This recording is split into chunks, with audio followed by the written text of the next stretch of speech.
Salut, j'espère que vous allez bien, j'espère que vous profitez très bien de votre journée.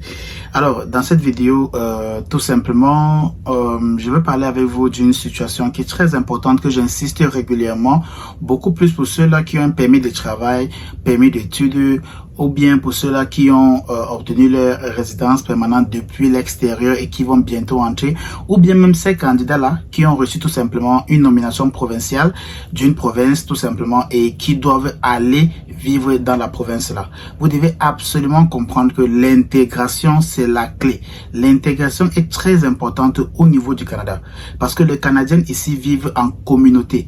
Donc vous devez comprendre exactement ce qui vous attend, là où vous allez aller vivre, dans quelle ville, et principalement savoir exactement tout ce qui tient à la ville là, parce que c'est là où vous allez vivre. Je le dis pourquoi, parce que dans cette vidéo-ci, je vais mettre une vidéo que vous allez suivre tout simplement. Je sais que pour beaucoup de personnes qui sont peut-être sur YouTube, vous aurez peut-être vu cette vidéo-ci, mais pour ceux qui n'ont pas vu, j'aimerais que vous écoutez cela très bien, parce que vous qui voulez venir au Canada, ça vous concerne aussi. Ça doit être comme une sonnette d'alarme pour attirer votre attention déjà, de savoir que quand tu viens au Canada, tu dois apprendre à t'intégrer, à savoir comment est-ce que le marché de l'emploi se déroule, comment est-ce qu'on cherche un logement, comment est-ce qu'on fait pour inscrire par exemple son enfant à un établissement scolaire, comment est-ce que ça se passe ici au niveau du système éducationnel, comment est-ce que je pourrais peut-être trouver des certifications, peut-être pour mon métier, ou bien si j'aimerais faire une reconversion professionnelle, qu'est-ce que je dois faire, quel type de documents il me faut avoir. C'est très important. Vous allez le comprendre quand je vais mettre la vidéo pour que vous suivez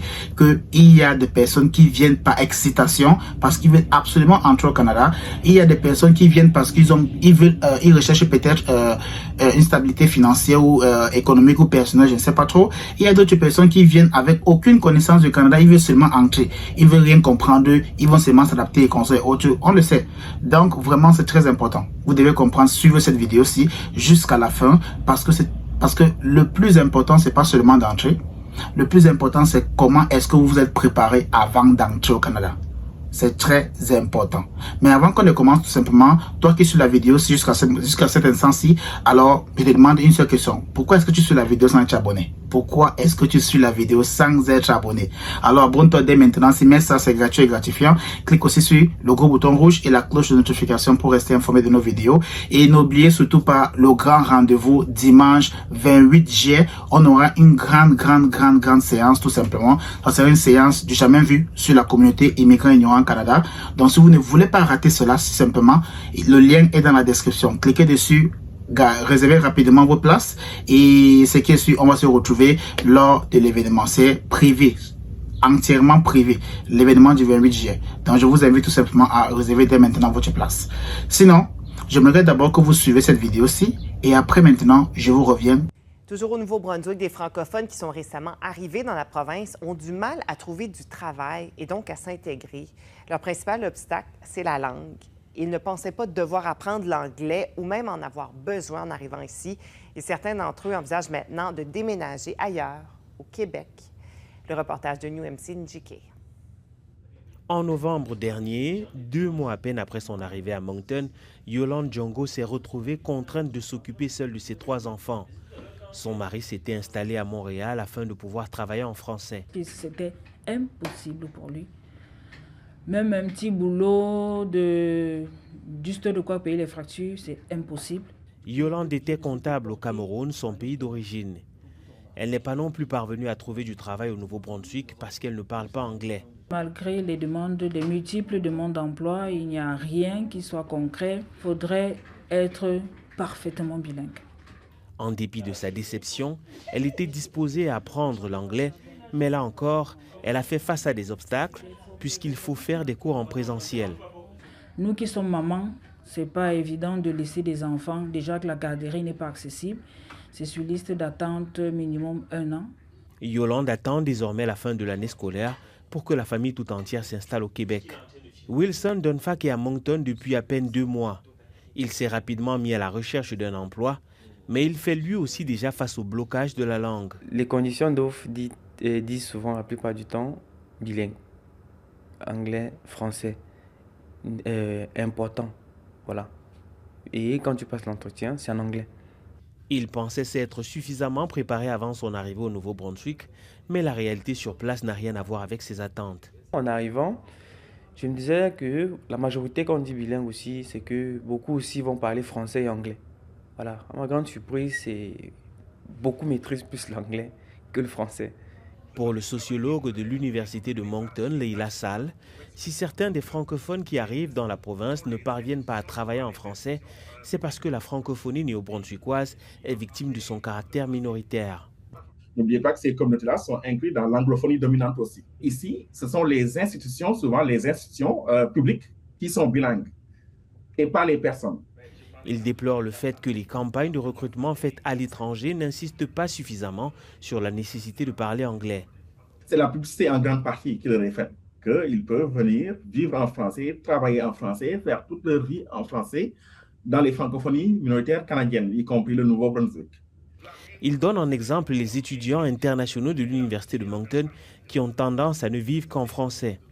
Il constate que plusieurs ne se mettaient à l'anglais qu'après leurs études au moment de se lancer sur le marché du travail, ce qui est cependant en train de changer. Mais de plus en plus, on voit quand même avec les opportunités de travail hors campus, on voit qu'ils ils essaient de trouver des solutions pragmatiques pour devenir bilingues. Interrogé sur la difficulté que rencontrent les nouveaux arrivants francophones, le gouvernement du Nouveau-Brunswick indique que la croissance de la population francophone est une de ses priorités. Il ajoute que des ressources sont mises en place à travers Travail NB notamment pour aider les nouveaux arrivants. Les nouveaux arrivants francophones au Nouveau-Brunswick représentaient plus du quart du total des arrivées en 2023, le pourcentage le plus élevé au pays. Il précise cependant que les déplacements de personnes à l'intérieur et à l'extérieur de la province ne sont pas uniques au Nouveau-Brunswick. Ici Noem Sindjike, Radio-Canada, Moncton. Voilà, donc vous avez suivi la vidéo et vous avez très bien compris certaines priorités. Bon, les manquements qu'ils ont eu à constater et à citer dans la vidéo, les difficultés qu'ils ont rencontrées et comment ça a été pour eux dès le départ. Donc, c'est la même chose que j'aimerais juste préciser ici que le plus important, comme je disais tantôt, c'est les préparatifs que vous avez fait avant d'entrer au niveau du Canada.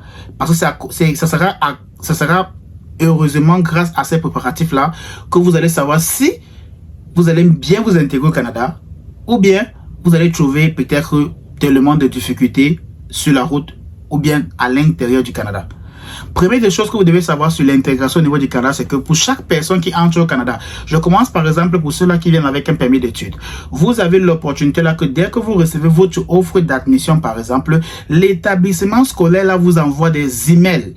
Dans ces emails, il vous envoie des informations concernant comment trouver un logement étudiant au campus ou à l'extérieur du campus. Il vous envoie aussi les informations comment est-ce que vous pouvez vous déplacer dans la ville. Par exemple, comment prendre le transport public, comment vous abonner au transport public et consorts.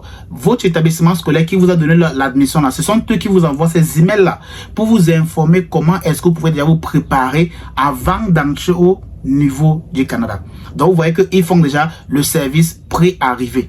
C'est comme ça qu'on appelle ça au Canada. L'établissement scolaire fait déjà le service pré-arrivé. Là, il vous donne les informations que vous avez besoin de connaître pour votre intégration rapide au niveau du Canada. Pour ceux qui viennent avec un permis de travail, par exemple, l'employeur, tout simplement, pourra vous guider aussi grâce à ses ressources humaines avec les informations que vous aurez besoin. Votre employeur aussi peut-être pourra jouer le jeu là de vous trouver un logement, comme l'établissement scolaire peut aider aussi l'étudiant à trouver rapidement aussi un logement, soit au campus si ce sont les résidences ou bien à l'extérieur du campus grâce aux partenaires. Donc, voilà un peu les choses que vous devez comprendre. L'employeur aussi, pour celui qui vient avec un permis de travail ou bien pour ceux qui viennent avec un permis de travail, l'employeur pourra tout simplement aussi aider à intégrer ou bien à relier le travailleur avec des services pré-arrivés, des agences de services pré-arrivés au niveau du Canada qui pourront assister le travailleur à trouver rapidement un logement, à trouver un centre de santé ou bien comment trouver les centres de santé autour de lui, à savoir exactement les différentes lois au niveau du Canada qui concernent l'employabilité, à savoir aussi tout simplement les centres éducationnels pour les enfants, s'ils ont les enfants, à quel âge ont les enfants là, s'il faut les inscrire peut-être à la garderie, comment est-ce que le système de garderie fonctionne dans la province où ils vont aller vivre, comment est-ce qu'on fait les préinscriptions pour pouvoir réserver sa place pour la garderie, l'éducation, ainsi de suite, ainsi de suite. Donc votre employeur va pouvoir entrer en contact, sauf s'ils ne le font pas, parce que s'ils le font, ils pourront vous assister, mais s'ils ne le font pas, ils vont directement entrer en contact avec ces agences là pour dire à l'agence là que voici un de nos employés qui va bientôt arriver. On aimerait que vous l'accompagniez pour mieux s'intégrer au niveau du Canada. Donc voilà ce que l'entreprise a pour obligation de faire pour les travailleurs qui recrutent de l'extérieur. Maintenant, pour toi qui viens avec la résidence permanente, ça c'est une autre chose. Ça veut dire que toi tu n'as pas d'employeur, tu n'as pas d'établissement scolaire. Donc c'est le gouvernement du Canada qui t'a sélectionné dans le bassin de l'entrée express. Donc qu'est-ce qui se passe? Ça veut dire que ici, le gouvernement du Canada va aussi, durant toute ta procédure, si tu as été sélectionné, ils vont vous donner les informations qui vont vous accompagner, les informations de services préarrivés, parce que c'est une grosse agence publique du Canada qui gère cela. Ils vont vous donner toutes les informations sur le logement, la santé et consorts et la justice au niveau du Canada pour que vous appreniez déjà à mieux vous intégrer. Et s'il vous plaît, prenez ça au sérieux. Ne laissez pas l'excitation tellement vous emporter que vous oubliez l'essentiel. Ne soyez pas trop excités. Prenez cela au sérieux, commencez à vous renseigner sur le Canada. Commencez à suivre toutes ces procédures-là qui vous demandent parce que c'est très important. Beaucoup de personnes négligent cela. Vous avez suivi la vidéo. Beaucoup de personnes négligent cela. Quand j'arrivais ici au niveau du Canada, mon établissement scolaire, comme j'ai cité là, me donnait toutes ces informations-là, ce qui me permettait tout simplement de suivre toutes ces informations et chaque étape, j'apprenais de nouvelles choses. Et quand je suis arrivé au Canada, c'était tellement facile pour moi de savoir que voici ce qu'il devait faire, voici ce qu'il devait faire dès les 2 premières semaines quand je suis arrivé, avant même de commencer à faire les recherches de l'emploi. Donc c'était un peu ça, la suite ou bien les étapes que je devais suivre pour mieux m'intégrer dans la communauté, un pays que j'ai découvert pour la toute première fois. Donc, c'est ça que je voulais partager avec vous pour vous faire comprendre qu'il est important de mieux savoir comment ou bien qu'est-ce qu'il faut faire pour vous intégrer au niveau du Canada, dépendant de votre statut. Si vous êtes étudiant, quel agent ou bien quelle entreprise pourra gérer cela? C'est votre établissement scolaire qui pourra vous accompagner. Et si vous venez avec un permis de travail, c'est votre employeur qui pourra vous aider à vous accompagner dans ce domaine-là. Si vous venez directement par l'entrée express, bien évidemment, le gouvernement du Canada va vous envoyer toutes ces informations-là aussi pour que vous commenciez déjà à vous familiariser avec tout cela. Maintenant, disons que si c'est une province qui vous a sélectionné, déjà la province vous sélectionne, ce sera la même procédure comme le gouvernement du Canada. Ils vont vous donner les informations là que, hey, allez dans le site de la province, commencez déjà à rechercher les différents centres de santé, comment la justice se passe dans la province là, comment les immigrants sont protégés dans la province là, comment est-ce que vous pouvez peut-être vous déplacer, s'il y a des services culturels, toutes ces choses là, vous êtes obligés de connaître ça. Peu importe qui vous êtes, peu importe comment vous voulez vous comporter, vous serez obligé de connaître toutes ces informations-là parce que c'est grâce à ça que vous allez mieux vous intégrer au niveau du Canada et enlever cette frustration en vous de penser que non, vraiment le Canada est dur, le Canada est ceci. C'est parce que vous n'êtes peut-être pas préparé. Vous avez suivi très bien le bilinguisme. J'ai parlé de cela. Et lors de vos préparatifs de services pré-arrivés, on va insister sur le bilinguisme. Lors des préparatifs des services pré-arrivés. Donc, c'est-à-dire vous êtes à l'extérieur, vous êtes déjà en train de faire quoi? Les préparatifs pour entrer au Canada. On va vous parler du bilinguisme, l'importance du bilinguisme pour trouver rapidement son premier emploi au niveau du Canada. Tout cela font partie des étapes de l'intégration pour le Canada. Le reste, vraiment, ça serait des petites choses auxquelles vous allez peut-être rencontrer et ça serait facile pour vous de vous adapter à cela.